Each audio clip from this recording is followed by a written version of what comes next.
बच्चों से भी माफी चाहूंगा। कुछ पत्रे मारना नहीं है किसको। एकच व्यक्तिमत्व अशी आहे की भरपूर लक्ष्मी सुद्धा आणि भरपूर सरस्वती सुद्धा आदरणीय चंद्रकांत रघुवंशी साहब। अस्सलामुअलैकुम। माफ करना थोड़ी देर हो गई आने में, पर मैं भी सोच रहा था कि नमाज विमाज होने के बाद ही हमारे बंदे आएंगे। प्रोग्राम बच्चों का था, बच्चों से भी माफी चाहूंगा कि तुमको बहुत देर इंतजार करना पड़ा, पर एक अच्छा काम करने के लिए अमीन भाई ने हमको बुलाया। फाउंडेशन का नाम भी यहीं आके पता चला, रहमत फाउंडेशन नंदुरबार।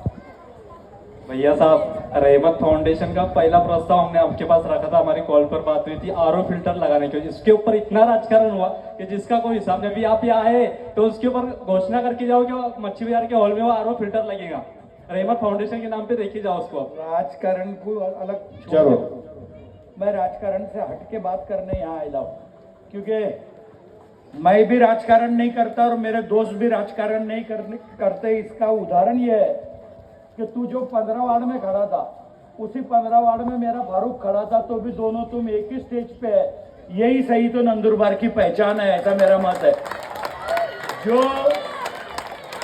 जो भी राजकारण होगा, चुनाव हो गए कि राजकारण भूल जाने का।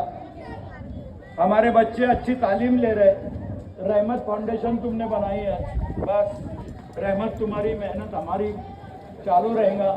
कभी भी कुछ भी काम लगा मुझे मेरे लायक तो मुझे बताना, मैं 100% तुमको मदद करूंगा। मैं राजनीति से हट के काम करता हूं। हमारे कौम के तो बीच में मैं 40 साल से हूं। हमारी कौम ने हर समय मेरा साथ दिया है, मुझे किसी को डरने की जरूरत नहीं। मैं हर चौक में, पीछे भी नगर पालिका का चुनाव होने के बाद भी इलाई चौक में आके बोल के गया, भविष्य में भी तुम्हारे लिए जो जो भी कर सकता हूँगा वो करने का मेरा प्रयास है। मैं जब आमदार नहीं था, एक हमारे महमूद बाबा है, वो काठी के दरगाह पे थे, ट्रक का ड्राइवर था वो। उसने मुझे बुलाया था कि भैया कभी आएंगे तो काठी के दरगाह पे दर्शन करने आना। मैं गया दर्शन करने के लिए। उन्होंने मेरे पास एक बात रखी कि भैया यहाँ एक हॉल बना के दो और संडास बाथरूम नहीं है आने वालों। मैंने उनको बोल के गया था कि मैं जिस दिन आमदार बनूंगा उस दिन कुछ भी हो जाए तुम्हारे दरगाह के लिए 20 लाख रुपए दूंगा, और आज उसका भूमि पूजन भी करके आया। इसका ही आनंद मुझे है। मैंने मेरे दोस्त केसी पाड़वी से भी विनती की थी कि भैया तू दे दे, मैं जब आमदार बन जाऊंगा तब तेरे 20 लाख रुपए में वापस कर दूंगा। पर दुर्भाग्य से उसने भी दिए नहीं। पर भगवान ने या बाबा ने मुझे आमदार बना दिया और मैंने मेरी जबान आज पूरी करने के लिए वहां गया था। मेरी विनती है कि हमारे कौम में सच्ची मौलाना ने बताया कि तालीम की जरूरत है। हमको कोई जंग लड़ना नहीं है, हर जंग का एक ही जवाब है, तालीम। कुछ पत्रे मारना नहीं है किसको, किसके खिलाफ नारे देना नहीं है। अगर हम सीखे तो हमसे जलने वाले बहुत पैदा होंगे, और हम हमारा काम ईमानदारी से अगर करेंगे तो मेरी विनती है, तुमको बच्चों को पढ़ना ही है।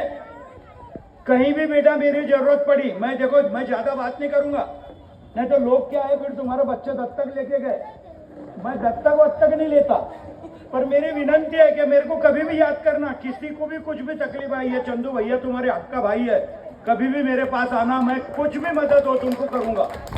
मेरे पास मेरे ही कॉलेज में तुमको मेरे इंस्टीट्यूट से मदद नहीं है, दूसरी जगह भी होगी तो भी मैं करूंगा। मुझे परसों के दिन ही याद है, डोंडाइचे के लोग आए थे मेरे पास, जबकि मैं उनको पूरा पहचानता नहीं। मक्कू सेठ, उनके लड़के को क्या नाम है उसका, भारतीय विद्यापीठ में इंजीनियरिंग की परीक्षा को बैठने नहीं दे रहे थे। क्यों नहीं बैठने दे रहे थे? तो उसकी एब्सेंटी थी 15 दिन तक, उसको फ्रैक्चर हो गया था, इसके लिए गया नहीं कॉलेज। पर वो परीक्षा में बैठने नहीं दे रहे थे, वो मेरे पास आए, भैया हम सबके पास गए, किसी ने कुछ मदद नहीं की।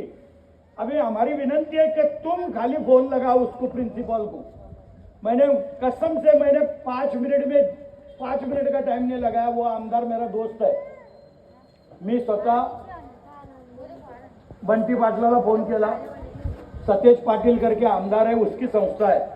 उसको बोला कि मेरे वहां का बच्चा था, जब उसका पैर ही टूट गया है तो वो कॉलेज कैसा आएगा, पर उसको एग्जाम में बैठने नहीं दे रहे, और माइनॉरिटी का बच्चा है, बड़ी मुश्किल से हमारे बच्चे पढ़ते, उसका 1 साल चले जाएगा, उसको परीक्षा में बैठने दो, तेरे प्रिंसिपल को विनंती कर। वो वापस ढूंढ से आए, बोले भैया हमारा काम हो गया, हम तुम्हारे आभार मानते। मतलब काम होने के बाद बोलने आने वाले भी लोग बहुत कम रहते, नहीं तो लोग बोलने को भी आते नहीं कि भैया हमारा काम हो गया। हमको ऐसा लगता है उसका काम नहीं हुआ, पर वो काम हो जाते, पर लोग बोलने के लिए नहीं आते। तो मेरी विनंती है कि तुम तालीम, अभी भी हमारे के पास प्रस्ताव है, तुमको जो भी होना होगा वो बच्चों की इसके लिए, क्योंकि मैं उस दिन भी मेरे ख्याल से जकरिया मोहल्ला में साबित है वो कार्यक्रम में मैं 5 कंप्यूटर बोल के गया, पर दुर्भाग्य से शासन का जीआर ऐसा है कि जो अनुदानित संस्था है उसको ही हम कंप्यूटर दे सकते हमारे आमदार निधि में से, तो वो कंप्यूटर में दे नहीं सका। पर मेरी विनंती है, हमारी बहुत संस्था अनुदानित है। आज भी मेरे पास एक हमारा टीचर आया था, पीछे वो मेरे खिलाफ था, तो भी उसको दादा भूसे पे पत्र होना था, उसके 3 स्कूल है, उसके लिए मैं 1 मिनट में लिख के दिया। मेरे को मालूम है ये समय पे मेरे खिलाफ था, पर फिर भी मैंने बोला कि ला मैं लिख के देता। आज मंत्री शिवसेना का है, तेरा काम हो गया, अच्छी बात है, तेरा काम हुआ तो हमारे बच्चे पढ़ने वाले।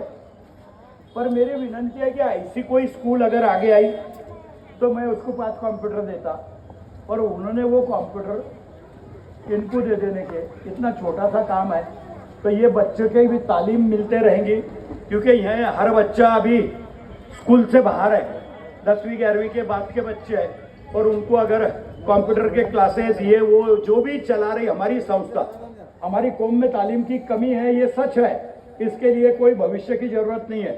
आज हमारे बच्चे घूमने लग गए, आज हमारे बच्चे स्कूल में जाने लग गए, हमारे बच्चे कॉलेज में जाने लग गए, हमारे परिवार में भी परिवर्तन आ गया। हमारा भी भाई हमारी बहन को लेके बगीचे में जाने लगा, इधर उधर घूमने लगे। अभी अगर माल किसके पास होगा तो तुम्हारे पास ही है मक्कू सेठ, हाँ ना। गांव के बाहर भी इतने प्लॉट ले रहे, गप्पा रस क्या रहा, इतने प्लॉट ले रहे, इतने पैसे दे रहे। देखो नंदुरबार की और एक बात है, द्वारकाधीश नगर है, द्वारकाधीश नगर में रहते कौन? सब मुसलमान, पर नगर का नाम है द्वारकाधीश। श्री राम नगर है, श्री राम नगर में भी सब मुसलमान है। अभी भी मेरे को दुनिया भर के लोग पूछते, अभी एक मेरा भी लेआउट था इधर, मेरे को पूछने को आए थे लोग के भैया देने का है क्या, पूरा लेआउट हम ले लेंगे। मतलब हमारे लोग बाहर जाने लग गए, अच्छी जगह पे रहना पसंद करते। मेरी विनंती है कि तुम कितना भी गए तो भी थोड़ा जिंदगी में पत्ते पालना। अभी देखो तुम पटेलवाड़ी में गए सब, अभी पटेलवाड़ी को तुमने इलाई चौक बना दिया है, सब अतिक्रमण है, अतिक्रमण करने लग गए। वो चौक में लारियां चलती, रात को 12-12 बजे तक, 1-1 बजे तक लोग बैठे रहते। अब इतने दूर तुम रहने चले गए, फिर उससे तो यही रहने को होना था। जब हम वहां गए हैं तो हमारे में भी परिवर्तन लाओ, हमको भी जरा रहना सीखना पड़ेगा। और जब हम, मेरे खुद के फार्म हाउस के बाजू में डैम है, वो डैम पे शनिवार रविवार को मैं तुम्हारे लोगों के परिवार बहुत देखता, बहुत लोग आते वहां, परिवार को लेके आते। वो परिवर्तन है। ये पहले नहीं मौका दिखता था, हमारे चाचा कभी चाची को लेके नहीं गए, पर हमारे भाई भाभी को लेके फिरने लग गए। तो ये परिवर्तन है, और यही परिवर्तन होने को होना।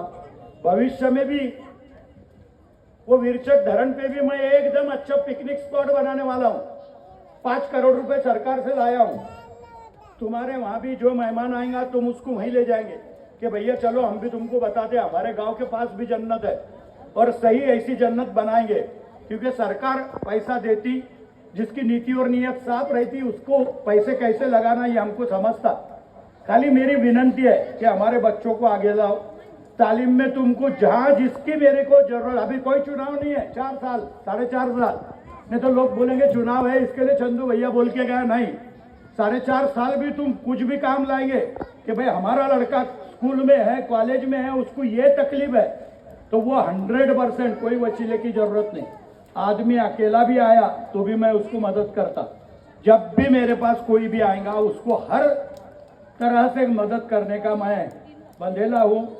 मेरी विनंती रहेगी भविष्य में भी कि हमारे बच्चों को, जैसा ये अमीन भाई, इसने जान दे कीड़े काड़े बहुत है गाँव में, अपने इसने अमीन भाई ने वो कांग्रेस के अध्यक्ष को बुलाया था, जिला कांग्रेस कमेटी का अध्यक्ष मेरे पास बैठा था, मेरे को मिलने आया बेचारा, उसकी अभी निमणूक हुई थी। वो आया, वो नंदुरबार बैठा मेरे ऑफिस पे 8:45 बजे तक।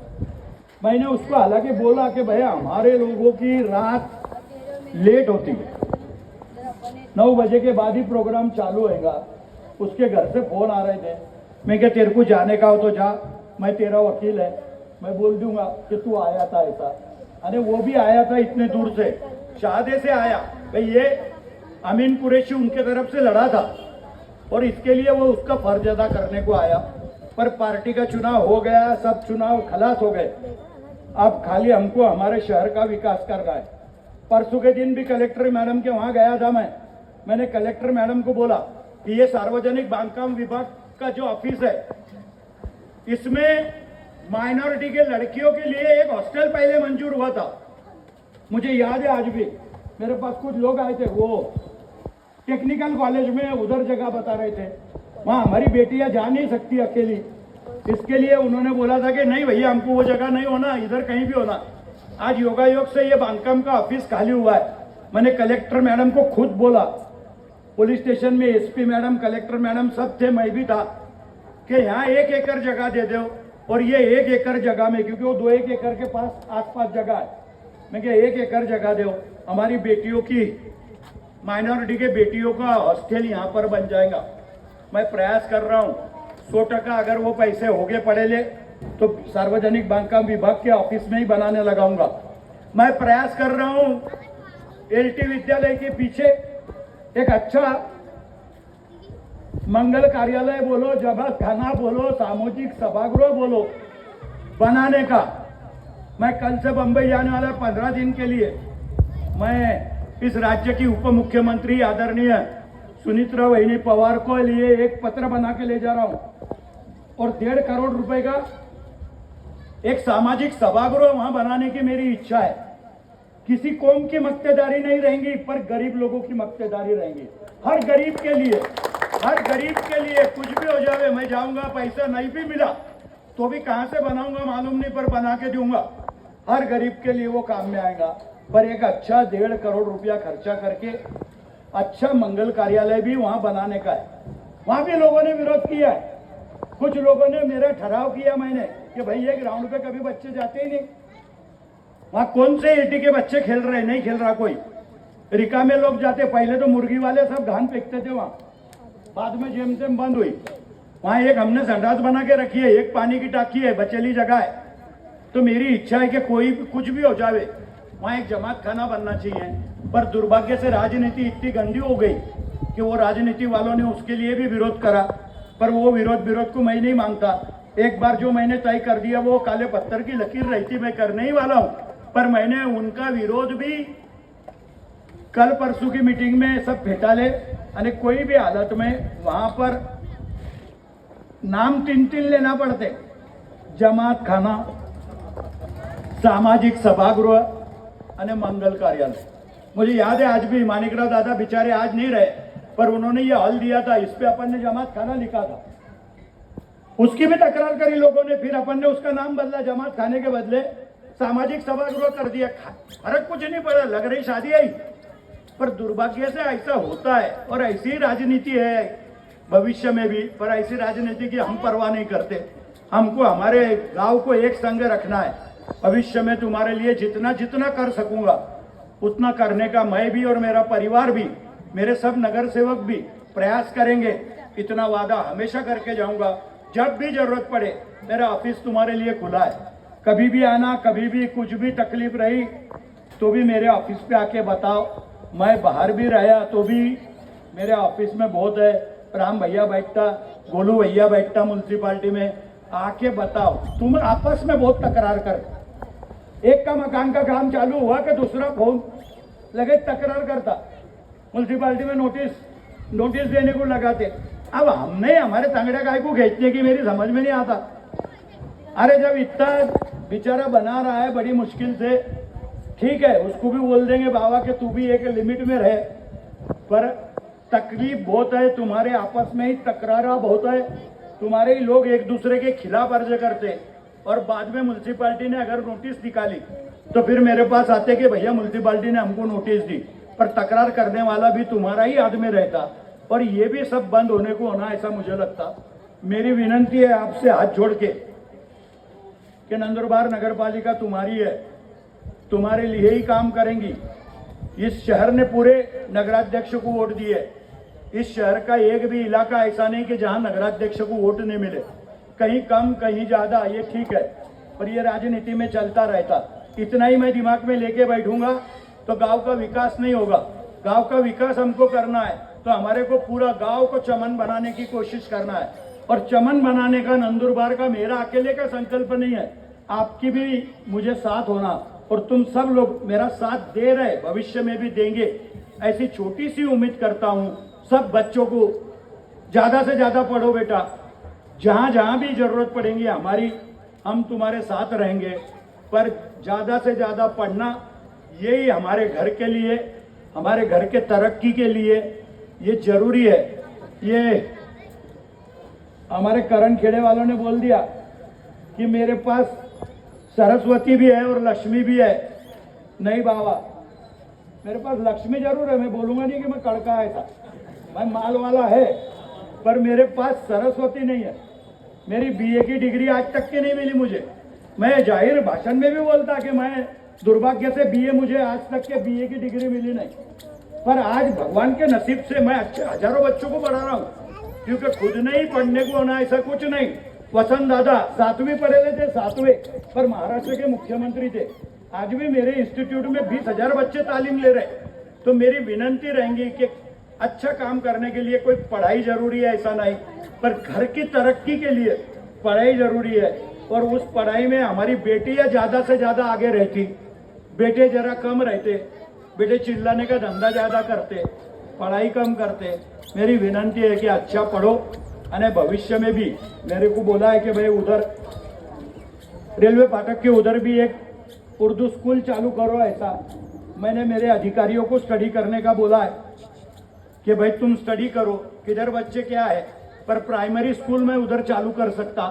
अगर प्राइमरी स्कूल चालू कर सका तो ये साल का तो सीजन चालू होगी स्कूल, क्योंकि मुझे बिल्डिंग भी लगेंगी, पर हमारे बच्चों के लिए उर्दू स्कूल, एक तो रेलवे लाइन के उधर, फिर पटेलवाड़ी में बोलो, श्री राम नगर में बोलो, बादशाह नगर में बोलो, जिधर भी बच्चे ज्यादा रहेंगे उधर नंदुरबार नगर पालिका की स्कूल में बनाने का प्रयास करूंगा।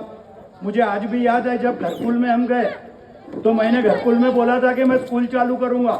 आज भी घरकुल में स्कूल चालू है। हमारे लोग टीचर यहाँ से वहां जाते हैं और घरकुल के बच्चों को भी पढ़ा रहे। मेरे ख्याल से 50-60 बच्चे तालीम भी ले रहे। आज घरकुल में भी सब हमारा राज है, कोई किसकी सुनता नहीं। 15,000 में घर देश में कहीं नहीं मिला होगा। लगे तो तुम्हारे रिश्तेदार सब जगह रहते, पूछो कि भैया 15,000 में कोई म्युनिसिपालिटी ने मकान दिया क्या, पर हमने दिया 15,000 रुपए में। आज भी हमारे मकान में 200 मकान ऐसे कि जिसमें हमने दिए नहीं, पर जबरदस्ती के लोग घुस जाए। अभी हमारा घरकुल का मकान बिक रहा है, मेरे को लोगों ने आज तक के आके बोला है। अब ये मकान बिक नहीं सकते, हमने बहन का भी नाम लगाया उसमें, पर वो मकान भी बिक रहे। बिड़ो, यस बॉस, वो मकान भी बिक, यही अपने दोस्त है, यही अपनी दौलत है। हाँ, वो मकान भी बिक रहे, वो मकान भी लाख लाख 1.5 लाख रुपए में लोग बेच रहे। और ऐसा अच्छा नहीं, क्योंकि मकान तुमको बड़ी मुश्किल से मैंने दिए है। जिनका गांव में मकान नहीं, जो किराए के मकान में रहता, उसको भी मैंने मकान दिया है, और वो मकान भी दुर्भाग्य से लोग बेच रहे। बहुत से लोगों ने डबल टिबल लिए है, और इसकी वजह से भी आज मुझे तकलीफ हो रही। मेरी इंक्वायरी चालू है, पर मैं इंक्वायरी को डरता नहीं। जो भी किया है वो गरीबों के लिए किया है। मेरे खुद के रिश्तेदार कोई वो मकान में नहीं है। मैंने ना मेरे कार्यकर्ता को मकान दिए, एक भी मकान मेरे आदमी को मैंने दिया नहीं वसीले से। सब कुछ जगह पे तुम्हारे ही लोगों ने अतिक्रमण कर लिया है। मैंने पुलिस को भी लेटर दिया है कि हमको पुलिस फोर्स दो। मैंने एक बार पुलिस फोर्स लेके वो मकान खाली करवाए थे, अभी भी खाली करवाऊंगा। और जो गरजमान है, जो जरूरतमंद है, जिन्होंने हमारे पास एप्लीकेशन की है, उनकी लॉट कलेक्टर मैडम को मैंने निकालने का बोला है। वो जिस दिन लॉट निकाल देंगी उस दिन वो 230-40 मकान जो भी हमारे पास है वो गरीबों को देने का प्रयास मैं करूंगा। मैं फिर से वादा करता आपसे कि जो भी होगा भविष्य में वो तुम्हारे लिए करने का मैं बंधेला हूँ। मुझे कभी भी याद करना। कामगार कल्याण मंडल के भी कार्ड वालों को हर फैसिलिटीज मिलने वाली है, पर तुम्हारे पास कार्ड अगर होगा तो संभाल के रखो, नहीं होगा तो निकाल लो। और जिसने भी कार्ड निकालना होगा उसको हर साल 1 रुपये में रिन्यूअल होता, पर 1 रुपये का रिन्यूअल उसको हर साल करना पड़ेगा। हमारे मोबाइल का रिचार्ज खलास नहीं होने देते हम। हमारे मोबाइल का रिचार्ज बिल्कुल मारते रहते। कई लोग हैं रात को किधर भी रिक्शा में बैठ के मोबाइल पे ही चापलते, क्या चापलते भगवान को मालूम। ये मोबाइल में कोई हमारा भला नहीं होने वाला है। ये मोबाइल विबाइल सब कौम को या समाज को बदनाम करने की किंवा गुमराह करने की जगह है, और ऐसी जगह पे हमारे बच्चों का, हमारे आदमियों का ज्यादा ख्याल है। वो चीज हमको जितनी जरूरत है उतनी ही इस्तेमाल करना चाहिए, ऐसा मुझे लगता। फिर से अमीन भाई तुम्हारे और तुम्हारे सब साथियों का मैं दिल से अभिनंदन करूंगा। 11 लोगों की टीम तुमने बनाई है, अच्छा है। हर पार्टी के लोग आपके साथ होंगे, कौम के जो भी जरूरतमंद होंगे वो तुम्हारे साथ होंगे, उनको साथ में रखना। और भविष्य में भी ये भूल जाऊंगा कि तू कांग्रेस पार्टी से खड़ा था, हमारी राजनीति उसी दिन चुनाव का फैसला हुआ, उसी दिन भूल गए हम। भविष्य में तुम्हारा सबको मदद करूंगा, सबको साथ दूंगा, इतना वादा करता।